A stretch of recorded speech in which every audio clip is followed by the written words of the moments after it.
Hello dear students of plus 2 medical, non-medical respected teachers. So today I am going to discuss a very important topic of current electricity, which is known as Kirchhoff's laws and Wheatstone Bridge. So first of all, what are Kirchhoff's laws of electricity? So first law is known as junction rule. Junction means when number of wires are meeting at a point. Junction rule states that sum of the currents reaching the junction, that is I1, I2, I3 in this diagram, is equal to the sum of the currents leaving the junction, that is I4 and I5. That is I1 plus I2 plus I3 is equal to I4 plus I5.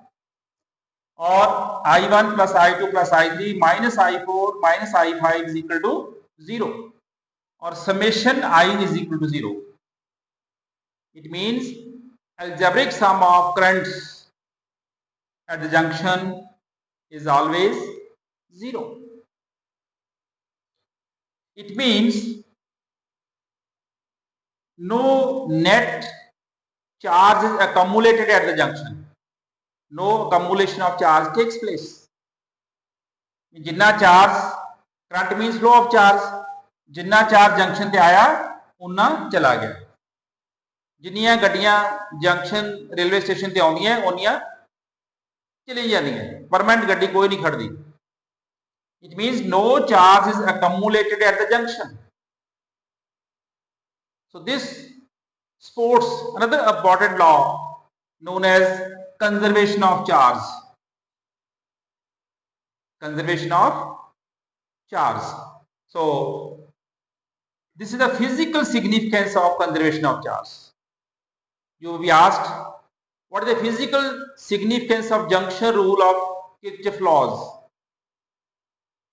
Junction rule explains the conservation of charge or supports the conservation of charge.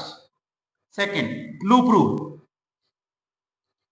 It states that for any closed loop, sum of EMFs is equal to sum of the products of currents and resistances. That is, summation E is equal to summation IR, or summation can be taken common, E minus IR is equal to 0, or summation V is equal to 0, where V is equal to E minus IR, where V is the potential difference. So summation V is equal to 0.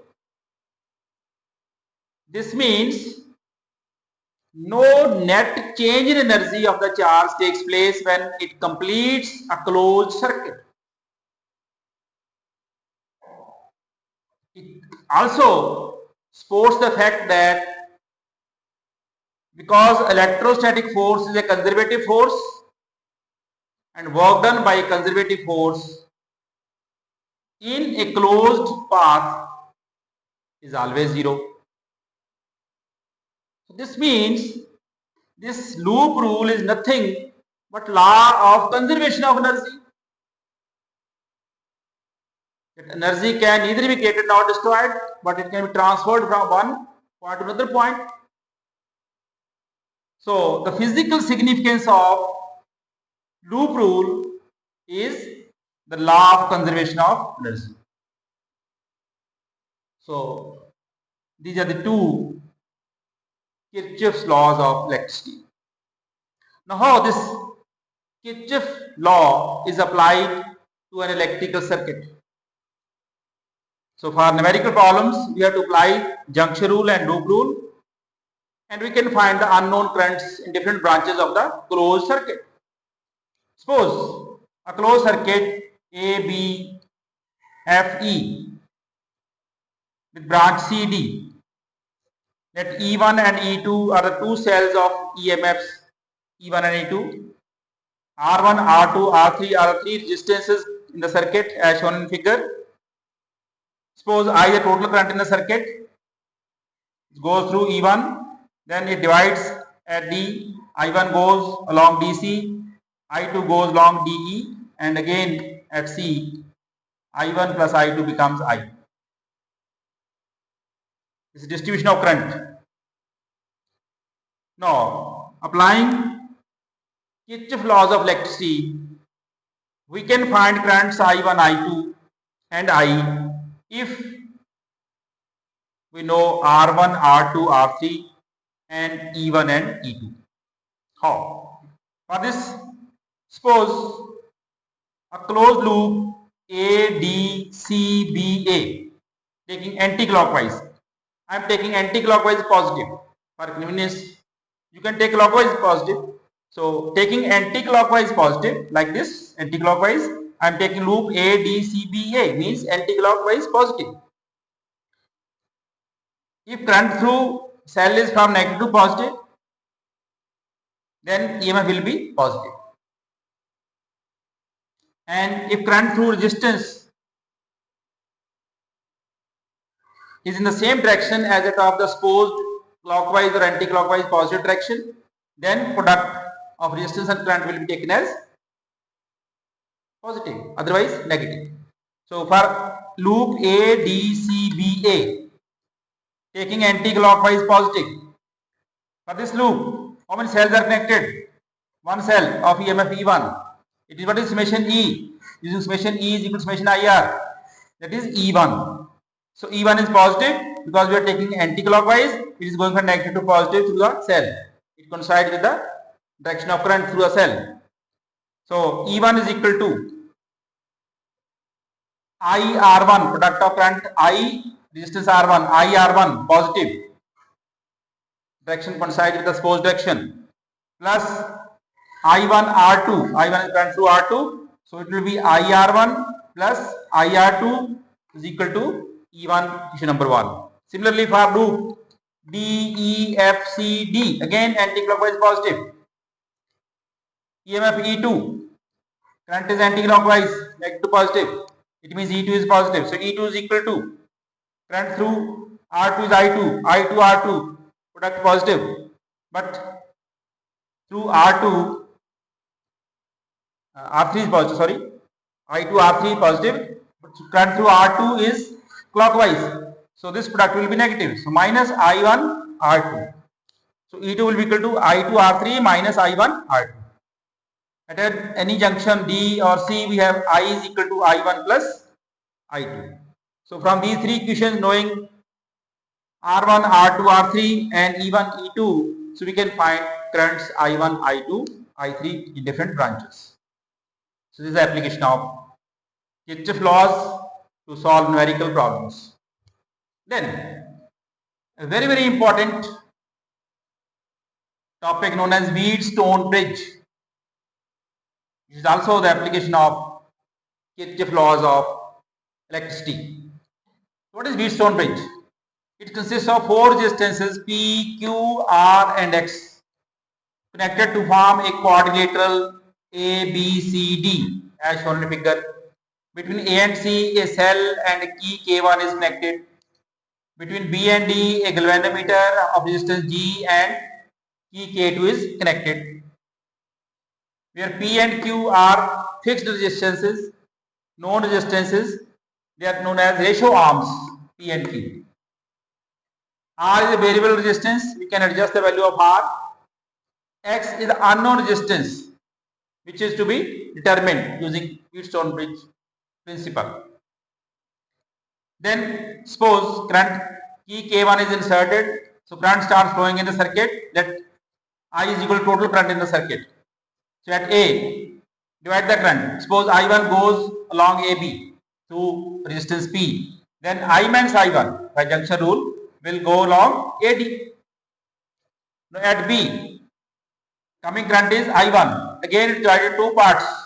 Suppose IG goes through the galvanometer from B to D.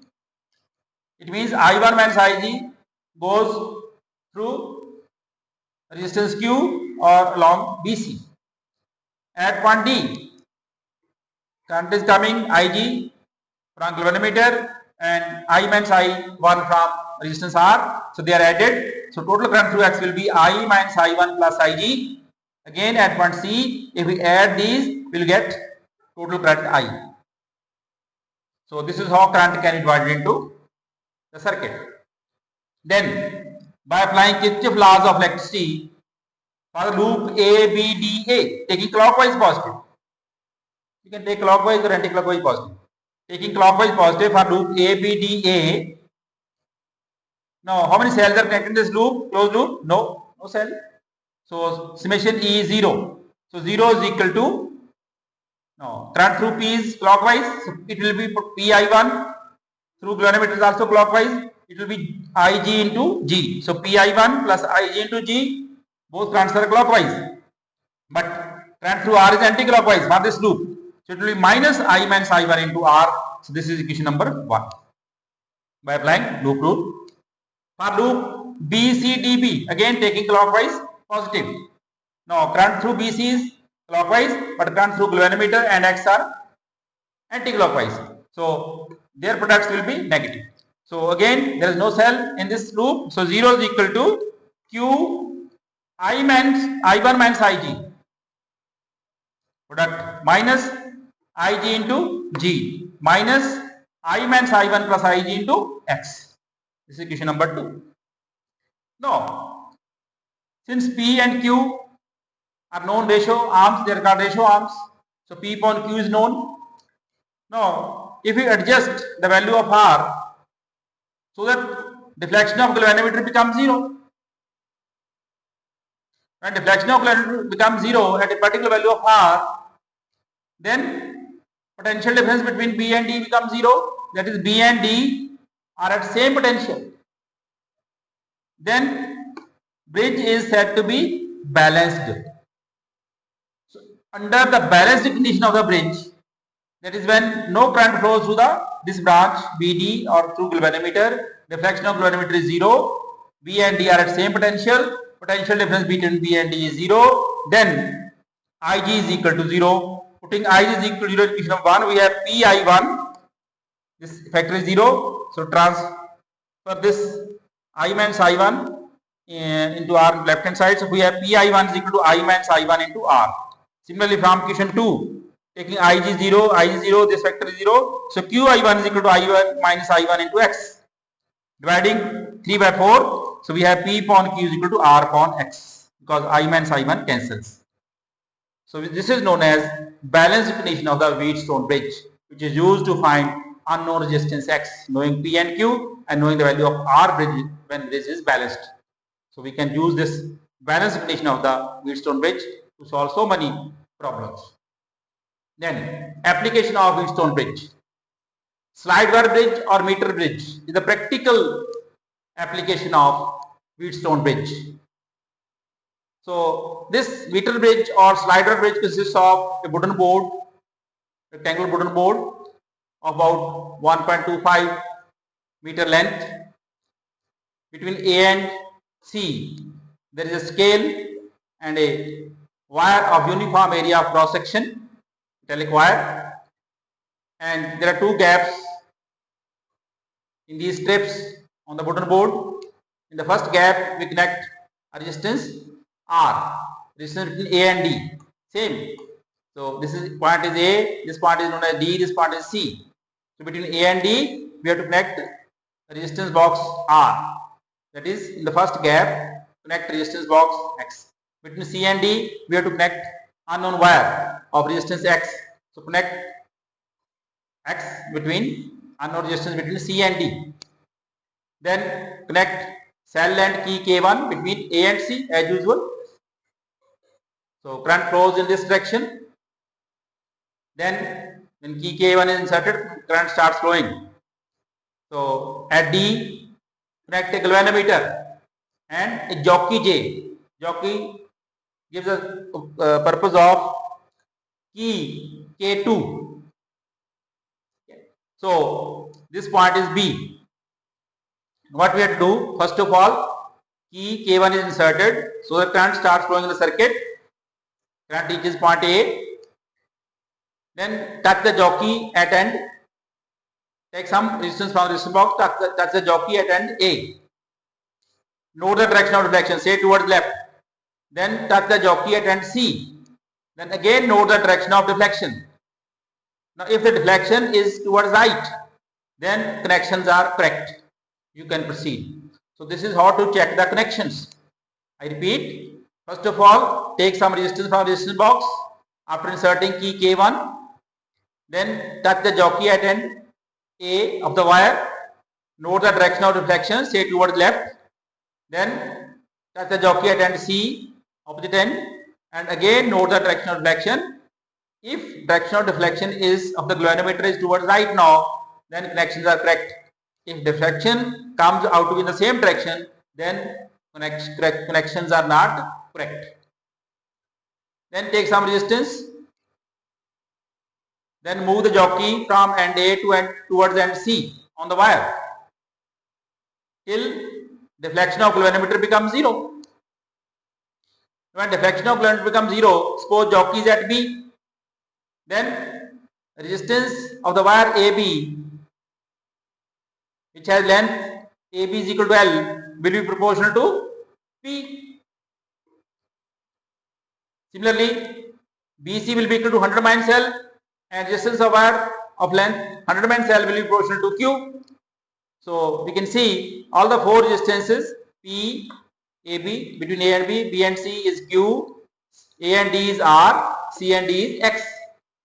So total practical shape of Wheatstone Bridge. So at AB is equal to L, BC is equal to 100 minus L. So P will be proportional to L. The PQ will be proportional to 100 minus L. So using balanced Kirchhoff bridge, P upon Q is equal to R upon X. That is L upon 100 minus L is equal to R upon X, or X is equal to R into 100 minus L upon L. So which is required expression for X.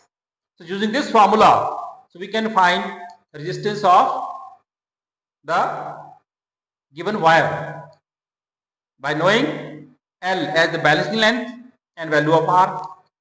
So we can repeat the experiment by changing the values of R and find value of L every time. So we can take 5-6 readings and then find their mean, and we get the unknown resistance X. We can also find specific resistance or resistivity of the wire, materials of wire.